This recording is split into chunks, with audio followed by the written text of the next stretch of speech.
Sobre o apagão, as chuvas previstas para esse fim de semana e que devem perdurar durante a semana. Mesmo sem a tempestade prevista para esse fim de semana em São Paulo, que não foi tão forte quanto esperada, ainda tem muitos moradores se recuperando dos estragos provocados pelo vento e pela chuva forte de 10 dias atrás, quando milhares de pessoas ficaram sem energia. Sem contar situações como queda de árvores, telhas e estruturas que ficaram destruídas. Muitas pessoas se perguntam de quem, então, é a responsabilidade pelos danos, especialmente em condomínios. Para responder a essa e outras perguntas, a gente convida o Rodrigo Carpati. Tudo bem, Rodrigo? Bem-vindo, que é especialista em direito condominial. Bom, o que fazer nessa situação, né? Direta e reta a pergunta: quem mora num condomínio e teve algum prejuízo em razão do apagão em São Paulo? Então, é uma situação muito complexa. Infelizmente, a gente não tem uma resposta direta. O que o condomínio tem que fazer é tentar minimizar esses riscos para os seus condôminos. Infelizmente, nós temos aí a concessionária muitas vezes imputando a responsabilidade à prefeitura e vice-versa.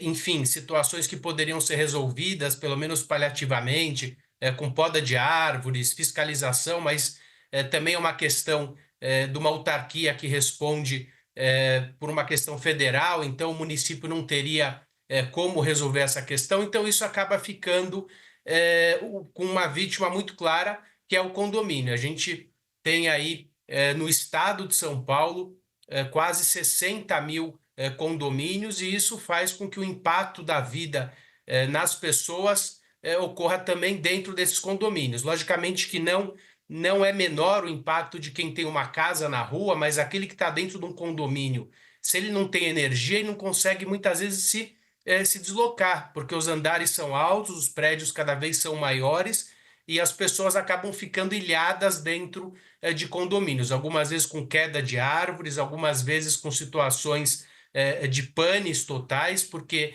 essa falta de luz ela acaba implicando também em prejuízo com a geladeira que não funciona, o fogão, a máquina de lavar, enfim, e impacta na vida das pessoas de uma forma muito grande.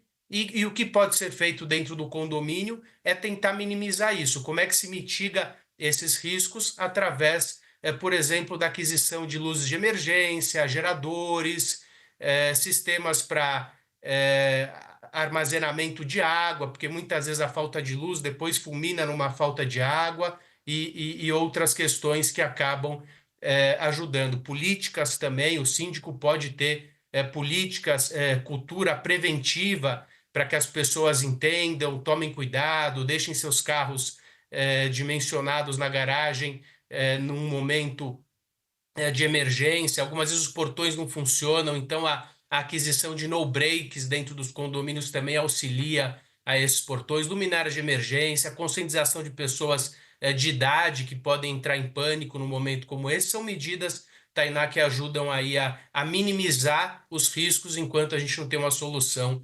definitiva.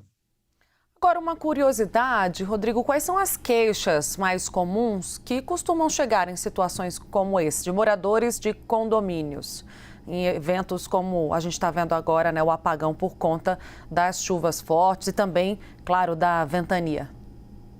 Da mesma forma que a gente vê a população culpando a prefeitura buscando uma explicação dentro do condomínio, infelizmente o síndico acaba pagando essa conta. Então, as pessoas cobram, por exemplo, por que não instalou o gerador, por que a luminária de emergência não funcionou, por que não tinha no break, se tinha uma previsão de chuva forte, por que não comunicou antecipadamente. Então, são essas as questões que Uhum. acabam assolando o condomínio. E nem sempre o síndico tem esse poder, porque precisa submeter aos seus pares, depende de um orçamento para aprovar, mas muitas vezes essas medidas elas acabam ficando mais importantes quando ocorre uma chuva. Na semana seguinte as pessoas esquecem e ninguém quer investir num gerador que minimizaria com certeza esses danos para a locomoção no elevador, para iluminação em garagens.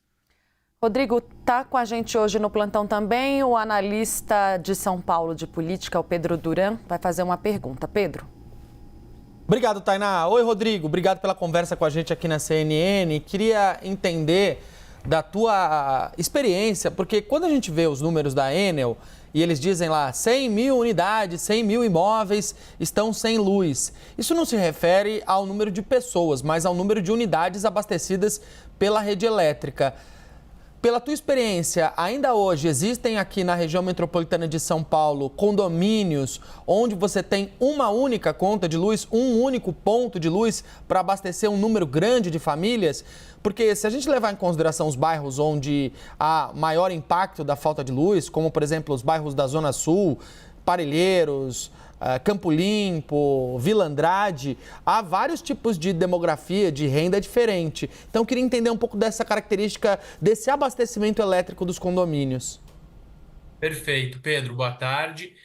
Aqui na Grande São Paulo, grande parte dos imóveis, os condomínios, eles têm a iluminação já desmembrada. Isso passa a ser uma exigência no momento da instituição do condomínio. Nós temos ainda a água, que ela não tinha obrigatoriedade de ser entregue individualizada, e hoje já temos uma lei, a partir de 21, se não me engano, as novas instalações em condomínios devem ser desmembradas, mas a iluminação ela já é desmembrada. Então, quando se fala em X mil relógios, com certeza está se contando de forma unitária dentro dos condomínios. Logicamente que isso não vai abranger aquelas ocupações, às vezes condomínios periféricos que a gente ainda vê instalações elétricas rudimentares e ligações em apenas um relógio, mas grande parte dos imóveis em São Paulo, dos condomínios regulares, grande parte não, os condomínios regulares todos possuem ligação individual por unidade.